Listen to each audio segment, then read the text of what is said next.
What's up, YouTube? Welcome or welcome back to the Saving Men's Lives Network. Today, fellas, I wanted to reach out, talk to you, and if possible, encourage you on this morning. It's a little gray out here, a little gloomy out here, but we're going to look at the glass half full today. I was talking to a subscriber. Shout out to Devin Hughes. Shout out to you, my brother. Be blessed, never stressed. And something he was talking about with me, and I hope he's cool with me making this video. If not, comment down below, D. I'll pull it down. But some things he was talking about that I know a lot of you guys can relate to. And it just touches on my thought process that a lot of times we as men, especially based on our societal programming that we got from our mothers and the romantic comedies and TV shows, and especially, 1990s era R&B music, among other things, that we should really go above and beyond the call of duty to put a smile on a woman's face. Most of us are happy to do it because men love in a sacrificial way, a giving of ourselves kind of way.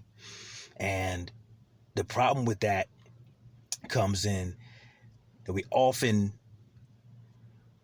I would say, misappropriate our priorities in that way. And what I mean by that is this. A lot of times for you guys who are still in relationships, still looking for one, you do all you can. You literally pull out all the stops.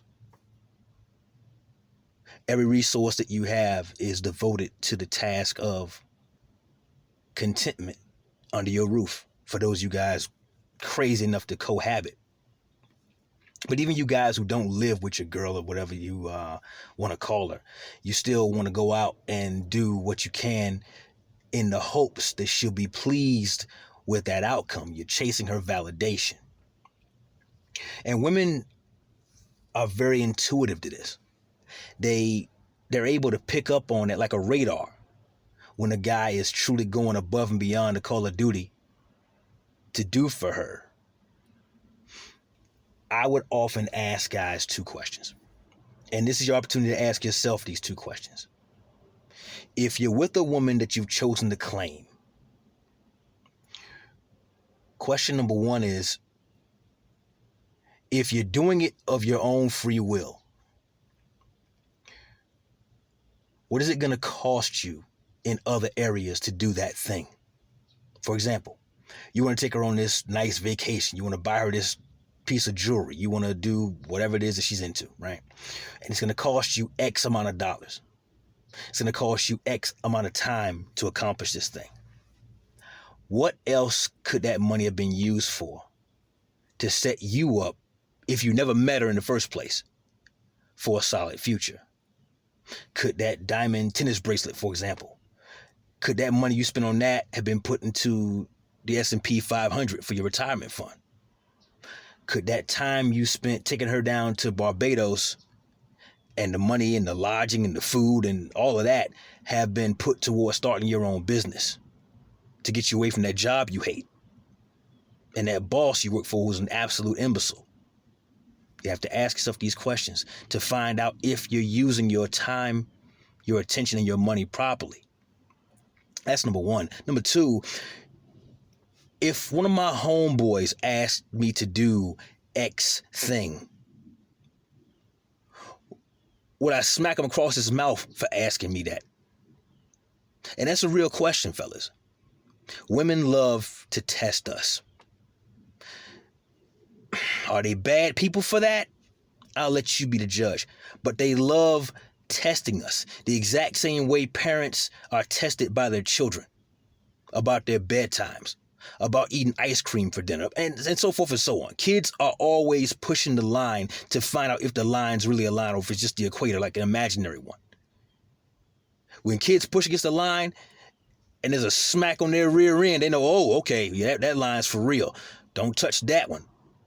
But if you're constantly letting them stay up 5 minutes after bedtime, now it's 10 minutes, now it's an hour later, now it's 2 hours later, and now you're getting a call from the teacher the next day saying little Junior is sleeping in class. Actions have consequences, fellas. And so when women test us and ask us these, what they know are idiotic bullshit requests of us, they're trying to see if you're going to be a man and say no. No, we can't afford it. No, you don't need that. Your car's working just fine. You don't need another one just because Susie at work got one. And if your homeboy came and asked you to buy him a new car, what would you say? Gentlemen, we have to get out of the habit that we've been trained to have of not understanding that our best is good enough. When you've done the best you can do, that is the best you could do. Because if you could have done more, you would have. So you need to learn to be absolutely offended for those you guys still in relationships, still dating, still married, still engaged, whatever the case may be. For you guys still out there in the dating market, you need to learn to be infuriated when a woman tells you that your best isn't good enough. When your best is said to not be good enough. Because that's exactly what that is. And trust me when I tell you, fellas, because somebody needs to hear this morning. When you are being told your best isn't good enough, that is decisively different from your best not being good enough. Words like that can only escape the mouth of an ungrateful child trapped in an adult's body.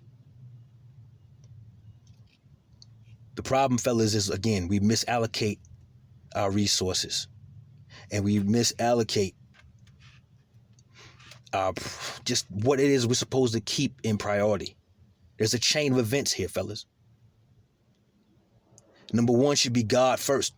Number two, the purpose that you were put here to accomplish, the purpose why your mother and father met in the first place to put you here. There's something you can do no one else can do.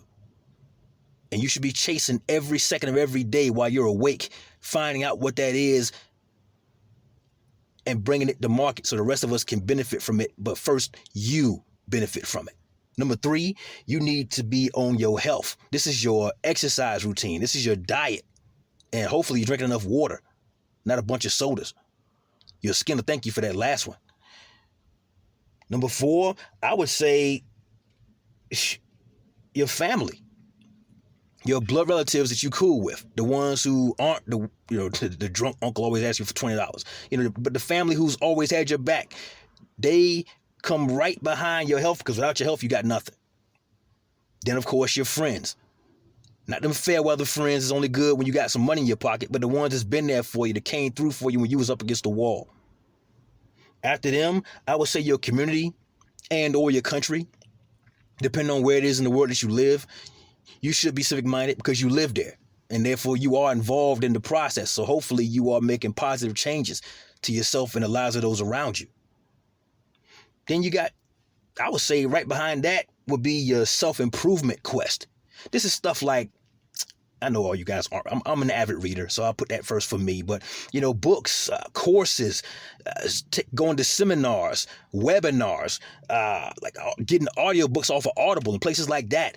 Maybe learning a second language off of Rosetta Stone or one of those language apps on your phone. It's a million things you can do to learn a skill, to be a better guy than you were yesterday, stronger than you were yesterday, mentally fortified more than you were yesterday, because you're building your skill set. These things are incalculable. And hey, some of those skills might even put more money in your pocket. So there's that. After that, I would say your dog or another kind of pet that you have. Now look, real quick, no disrespect to my cat, guys. I myself had plenty of fish tanks growing up. But I mentioned dog because a dog is truly man's best friend. A dog is a companion without rival. They're happy to see you. And on a moment's notice, a dog, no matter how big, no matter how small, a dog will be glad to lay its life down if it means keeping you safe for yet another second. A dog will jump into a raging river to save its owner and drag it back to shore at the risk of its own life and won't think a second thought about it. You find a woman like that, She probably has batteries. And then, ninth place should be the woman you claim as your own. Whatever title you giving her, she should come in ninth place in your life. And I ain't saying you gotta tell her that every day. You shouldn't walk around the house with your chest pulled out. Hey, bitch, you ninth place in my life. No, that's not necessary. Because actions speak louder than words. And by the way, fellas, for you guys who didn't know, women don't want to be first place in your life. They'll say it because they say all kinds of dumb shit. But in truth, they don't want to be number one in your life. For those of you guys who overcalled a chick, over texted a chick, you're all in her face, tell your friends how that went for you. Are you and she still together? Odds are the answer's no. So, no, man, she should be way down on your list of priorities. And when it comes time for her to complain about it, say, hey, listen, I got this, that, and the third going on. I'll fit you in. But this is what's up. Because let me rephrase that. Before you were a part of my life, these were important. While you're here, these are important. And should you decide to leave, to go and pursue other options or other venues, guess what? I still got God, my purpose, my health, my family, my friends, my community, my ability to self-improve, and my dog. Should you decide you want to go on the other side of my front door. So hold your head up today, fellas. Hold your head up and be encouraged that we get through this thing just fine. And we come out on the other side better than we were before. That said, that's my time. Like the video, subscribe to the channel, and share this content with a friend. Somebody you think that could benefit from the content we put out here. Never let your brother suffer in silence when the truth could set him free. Till next time, fellas. It's the Saving Men's Lives Network. Plenty more to come.